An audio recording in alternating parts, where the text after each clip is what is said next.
অষ্টম শ্রেণী বাংলার তোমাদের প্রত্যেকটা অনুশীলনীর মতো আজকেও একটা অনুশীলন করে দিতে চলে এলাম। আমি প্রত্যেকটা প্রশ্নের উত্তর, যেগুলো বড় প্রশ্ন, আমি একটু ছোট করে মুখে বলে দেব, যাতে তোমাদের শুনে শুনে মুখস্থ হয়ে যায়। আর ছোট প্রশ্নের উত্তরগুলো তো অবশ্যই বলে দেব। চলো, সমগ্র অনুশীলনীটা করতে গেলে একটু ভিডিওটা লম্বা হয়ে যাবে, তোমরা আস্তে আস্তে শুনে চলো, তাহলেই হবে, একদম মুখস্থ হয়ে যাবে। প্রথম প্রশ্নটা দেখতে পাচ্ছি, দ্বিজেন্দ্রলাল রায় কৃষিবিদ্যা শেখার জন্য তিনি কোথায় গিয়েছিলেন? উত্তরটা হবে বিলেতে। তারপরে তার রচিত দুটি নাটকের নাম লেখো। এখানে অনেকগুলো বইয়ের নাম আছে, শাহজাহান, মেবার পত্তন, প্রতাপ সিংহ, নূরজাহান। এর মধ্যে তোমাদের যেটা পছন্দ হবে লিখে দেবে। তারপরে প্রথম অংশ দুইয়ের দাগে, যেটা আসল প্রশ্নের মধ্যে এসে গেছি, নাট্যাংশটি ঘটনাস্থল ও সময় নির্দেশ করো। ঘটনাস্থল হচ্ছে সিন্ধু নদীর তীর বা নদীর তট লিখবে, সিন্ধু নদী তট। সময় হচ্ছে সূর্য অস্তকালে, বুঝতে পেরেছ, বা সন্ধ্যার আগমনে, কারণ গল্পে প্রথমেই লেখা আছে সূর্য অস্ত যাচ্ছে, একটা এরকম লেখা আছে। নাট্যাংশে উল্লিখিত হেলেনের চরিত্র পরিচয় দাও। হেলেন হলেন গ্রিক সেনাপতি সেলুকাসের কন্যা। কথাটা সেলুকাস বলে ফেললাম, সেলুকস বলে অনেকে, আবার দেখ বইয়ে আছে, দেখে নিন।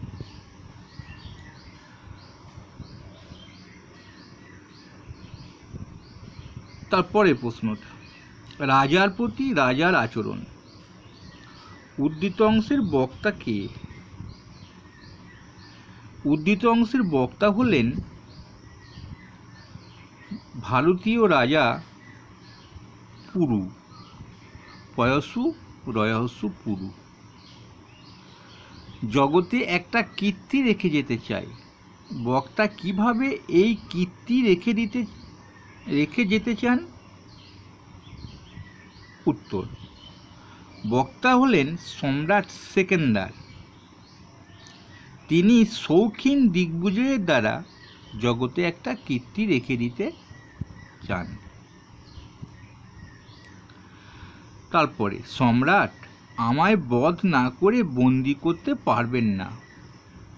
বক্তাকে বন্দি করার প্রসঙ্গ এসেছে কেন? উত্তর, বক্তা এই নাটকে যেহেতু সম্রাটের কাছে গুপ্তচর বলে ধরে আনা হয়েছে,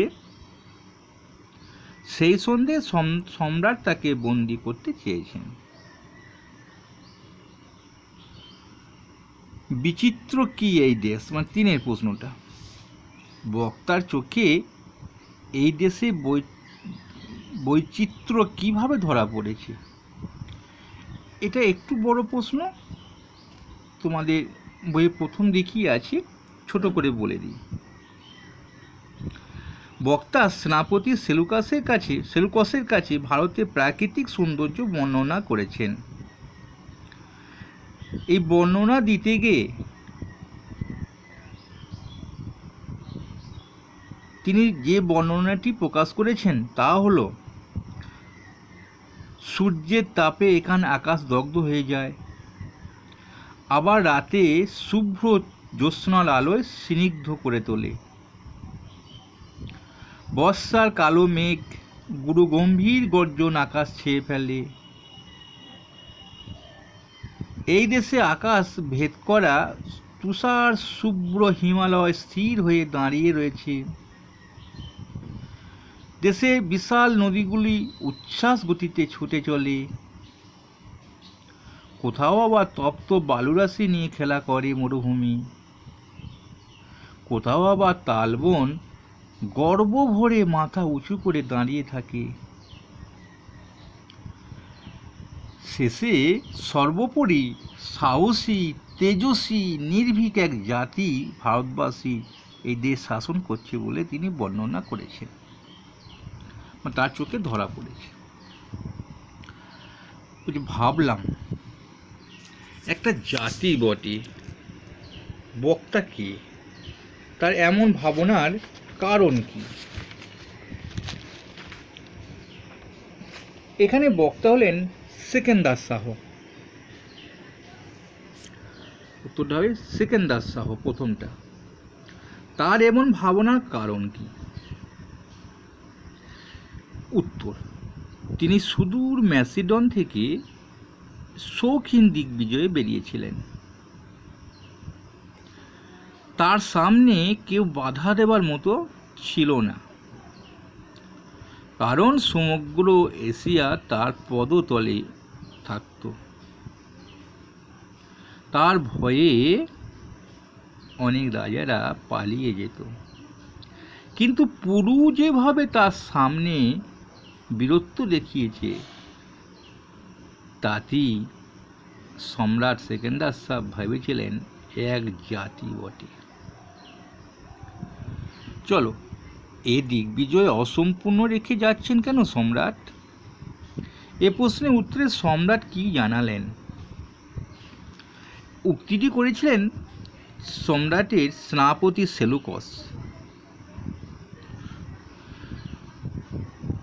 তার দিগ্বিজয় অসম্পূর্ণ করার জন্য দরকার উপযুক্ত সৈন্যদল, কেননা তার সৈন্যদল সুদূর ম্যাসিডন থেকে বিজয়ী হয়ে এসে এখানেই প্রথম বাধা পেয়েছিল, আর কোথাও বাধা পায়নি। তাই বলেছিলেন তিনি যে আমার নতুন সৈন্যদল গড়তে হবে, অর্থাৎ এ সৈন্যকে যখন তারা বাধা দিয়েছে আমাদের আর কোনো সাহস রাখা যাচ্ছে না সৈন্যদলের প্রতি। এছাড়াও সৈন্যরা অনেক দূর থেকে এসেছেন, ক্লান্ত হয়ে পড়েছেন, সেই জন্যে তিনি এই দিগ্বিজয়কে অসম্পূর্ণ রেখে চলে যাচ্ছেন বলে বুঝিয়েছেন। তারপরে চলো, ভারতবাসী মিথ্যা কথা বলতে শিখে নেই। বক্তা কে, কোন সত্যকে উচ্চারণ করেছে? এখানে বক্তা হলেন চন্দ্রগুপ্ত। কোন সত্য সে উচ্চারণ করেছে?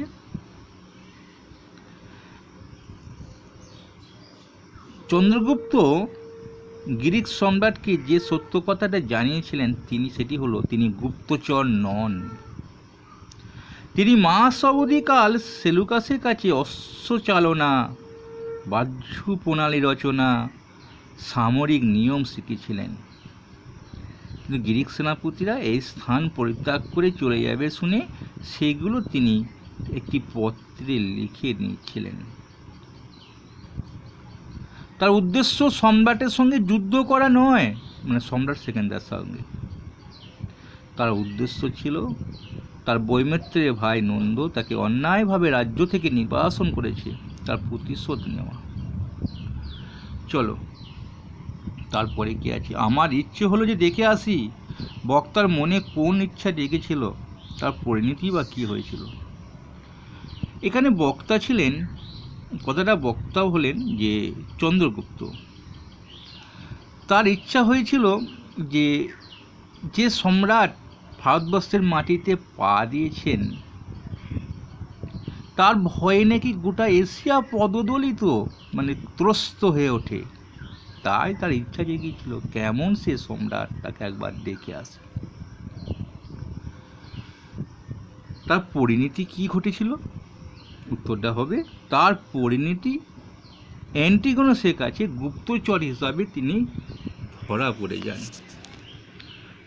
চলো ওই পাতায় যাবো আমরা আস্তে আস্তে শিখে নেব সবই। এখানে দেখো উদ্ধৃত অংশটি প্রসঙ্গ তাৎপর্য আলোচনা করো। প্রসঙ্গটা আলোচনা করতে হবে এবং তাৎপর্যটা আলোচনা করতে হবে। বলছে এ শৌর্য পরাজয় করে আনন্দ আছে, এখানে প্রসঙ্গ হলো, মানে কোন প্রসঙ্গে বলেছেন কথাটা না, ভারতবর্ষের প্রাকৃতিক বৈচিত্র্য, মানে প্রাকৃতিক যে বৈচিত্র্য এবং ভারতের বীর জাতির পরিচয়ে মুগ্ধ সেকেন্দার শাহ প্রসঙ্গে এই কথাটি বলেছেন। আর তাৎপর্য হলো সেকেন্দার শাহ পুরু রাজার জয়গান করেছেন, কারণ বন্দি পুরুরাজ নাকি সেকেন্দার কাছে রাজার প্রতি রাজার আচরণ আশা করেছিল। তারপরে চলো সম্রাট মহা অনুভব। এখানে কোন প্রসঙ্গে বলেছেন, যখন পুরুকে মুক্তি দেওয়ার প্রসঙ্গে সেলুকাস যখন একটি উক্তিটি করেছিলেন, মানে পুরুকে বন্দি করে মুক্তি দেওয়ার প্রসঙ্গ যখন আলোচনা করেছিলেন, কি তাৎপর্য কথাটার মধ্যে? সেলুকাস ছিলেন একজন বীর সৈনিক, তাই তিনি বীরের মর্যাদা বোঝেন। সেকেন্দার শাহ বিরাট বীর ছিল, তিনি একজন বীরকে কিভাবে শ্রদ্ধা করতে হয় সেই শ্রদ্ধা পরিপ্রেক্ষিতে এই কথাটি বলেছেন। তারপরে বাধা পেলাম প্রথম সেই শতদ্রুর তীরে, এটা কোন প্রসঙ্গে কথাটা বলেছেন না,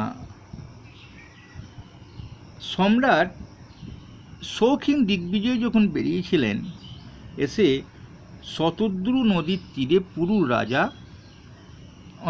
মানে পুরুর রাজ্য ছিল, সেইখানে এসে পুরু তাকে বাধা দিয়েছিল, সেই কথাটা, সেই প্রসঙ্গটা মানে এখানে তুলে ধরেছেন। আর এটা তাৎপর্য হচ্ছে যে সেকেন্দার শাহ বিনা বাধায় যখন সুদূর ম্যাসিডন থেকে জয় করে ফিরছে, এগিয়ে যাচ্ছেন, জয় শুধু জয় নিয়ে এগিয়ে যাচ্ছেন, তখন পুরু তাকে বাধা দিয়েছিল এবং পুরু তাকে অনেক জ্ঞানও দিয়েছিল, বলে সেই শুনেছিলাম না যে রাজা এত বড় সাম্রাজ্য নিয়ে আপনি কী করবেন। চলো তারপরে প্রশ্ন যাব। নাট্যাংশ অবলম্বনে ঐতিহাসিক নাটকের পরিবেশ সৃষ্টিতে নাট্যকারের দক্ষতার পরিচয় দাও। এগুলো তো বড় প্রশ্ন, আমি একটু ছোট করে বলে দিচ্ছি। আর একটা প্রশ্ন ছিল, যাও বীর তুমি মুক্ত, কোন প্রসঙ্গে কথাটা বলেছে? যখন আলেকজান্ডার অর্থাৎ সেকেন্দার শাহ যখন পুরুকে বন্দি করতে চাইলেন, তিনি বললেন, পুরুকে বললাম, মানে সেকেন্দার শাহ যখন চন্দ্রগুপ্তকে বন্দি করতে চাইল, তখন চন্দ্রগুপ্ত বলল, আমাকে যুদ্ধে না হারিয়ে আপনি আমাকে বন্দি করতে পারবেন না। এই বীরত্বটা দেখে তিনি কথাটি বলেছিলেন। দেখো এইগুলো একটু বড় প্রশ্ন, এগুলো তোমরা শেখার দরকার নেই অতটা, যখন এইগুলো ভালো হয়ে যাবে তখন স্যারদের কাছে লিখে নেবে। আমি তোমাদের যেগুলো একদম ফাইনাল, যেগুলো করা দরকার অবশ্যই করলে মানে ভালো ফল হবে পরীক্ষায়, একটা ভালো শিখবে, সেটাই আমাদের আলোচনা। এখানে চমকিত হলাম, তবু এগুলো একটু বলে দিই নাকি বলো, যদি কেউ করতে চায়, কিন্তু একটু বড় তো একটু। হ্যাঁ, একটু মানে নাট্যাংশ অবলম্বনে ঐতিহাসিক নাটকের পরিবেশ সৃষ্টিতে নাট্যকারী দক্ষতার পরিচয় দাও। এখানে অবশ্যই নাট্যকার এখানে খুব ভালো দক্ষতার সঙ্গে পরিচয় দিয়েছেন, তিনি একটা সুন্দর পরিবেশ তৈরি করেছেন, তিনি সুন্দর ভারতবর্ষের যে বর্ণনা দিয়েছেন, মানে প্রাকৃতিক বর্ণনা, সুন্দর বৈচিত্র্য দেশগুলো তুলনা করেছেন, সে সঙ্গে একটা বীরত্বের পরিচয় দিয়েছেন, ভারতবর্ষী বীরত্বের পরিচয় দিয়েছেন, এগুলো লিখতে পারো। নাট্যাংশে সেকেন্দার ও সেলুকাসের পরিচয় দাও।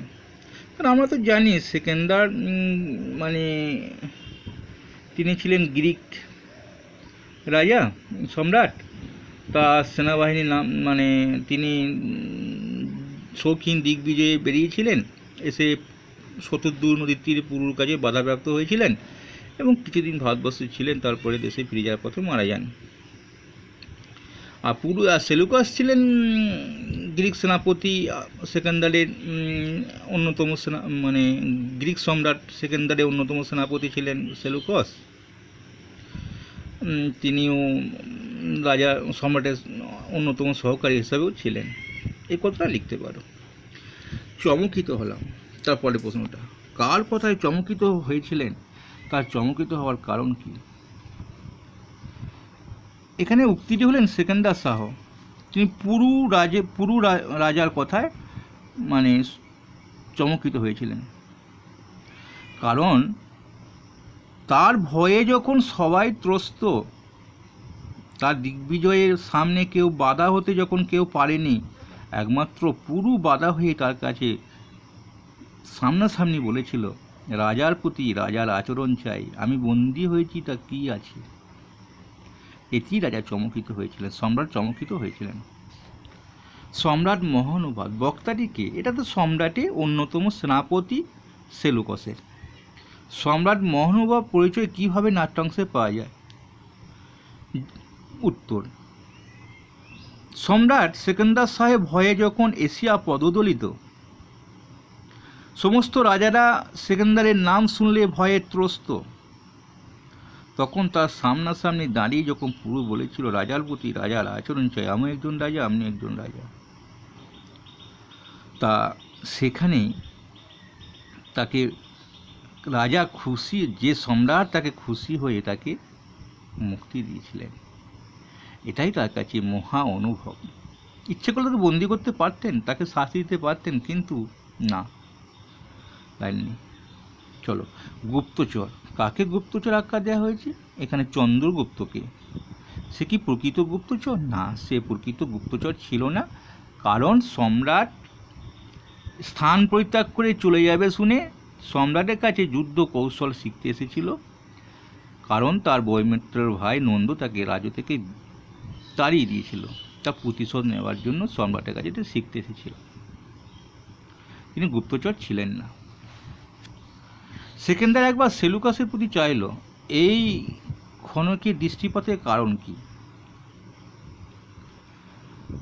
সেকেন্দার শাহ সেলুকাসের প্রতি এইভাবে দৃষ্টিপাত করলেন, কারণ সেকেন্দার শাহ পূর্বেই ভারতবাসীর বীর এবং তেজস্বী বলে উল্লেখ করেছিলেন, কিন্তু চন্দ্রগুপ্ত তাকে জানান যে ভারতবাসী শুধু বীর নয়, তারা ছিল সত্যবাদী, মিথ্যা কথা বলতে শেখেনি। তা এইটাই ভারতবাসীর একটা গুণের কথা তিনি এখানে দৃষ্টিপাতের কারণ হিসাবে তুলে ধরেছেন। সেলুকাসে কিভাবে কিরূপ সম্বন্ধে পরিচয় নাট্যাংশে মেলে? এখানে সেলুকাসের সম্পর্কে খুবই আলোচনা কম করা হয়েছে নাট্যাংশে, এবং চন্দ্রগুপ্ত সম্পর্কে একটু বীরত্ব এবং তার সততার পরিচয় এখানে তুলে ধরা হয়েছে, আর সেলুকাসকে বীর এবং সম্মান জ্ঞানী হিসাবে তুলে ধরা হয়েছে। এই পত্রে লিখে নিচ্ছিলাম, কার উক্তি? এটা হচ্ছে চন্দ্রগুপ্ত উক্তি। সে কি লিখে নিচ্ছিল? সে লিখে নিচ্ছিল যুদ্ধ প্রণালী, বাহ্য রচনা, যেগুলো যুদ্ধ কৌশল, এইগুলো লিখে নিচ্ছিল। লিখে নেওয়ার কারণ কি? তার কারণ হচ্ছে সে এটা শিখে, যুদ্ধ কৌশল শিখে সে যুদ্ধ করতে চায়, তাই বৈমিত্র ভাই নন্দের সঙ্গে, কারণ তাকে নন্দ তার সাম্রাজ্য থেকে বঞ্চিত করেছে। তারপরে দেখো, নিরস্ত হও, কে নির্দেশ দিয়েছেন? এটা নির্দেশ দিয়েছেন সম্রাট সেকেন্দার শাহ। কারণ বলছে কোন পরিস্থিতিতে এমন নির্দেশ দিয়েছেন? অ্যান্টিগোনাস সেলুকাসকে বিশ্বাসঘাতক বলে অভিহিত করায় তাকে আক্রমণ করে। তখন চন্দ্রগুপ্ত মৌর্য সেই আক্রমণ প্রতিহত করে, এবং তখন অ্যান্টিগোনাস চন্দ্রগুপ্তকে আক্রমণ করে। এই চন্দ্রগুপ্ত অধিক তৎপরতার সঙ্গে প্রতিহত করে দেয়। এটাই তখন সম্রাটের কথাটা বলেছিলেন, নিরস্ত হও। অ্যান্টিগোনাস লজ্জায় শির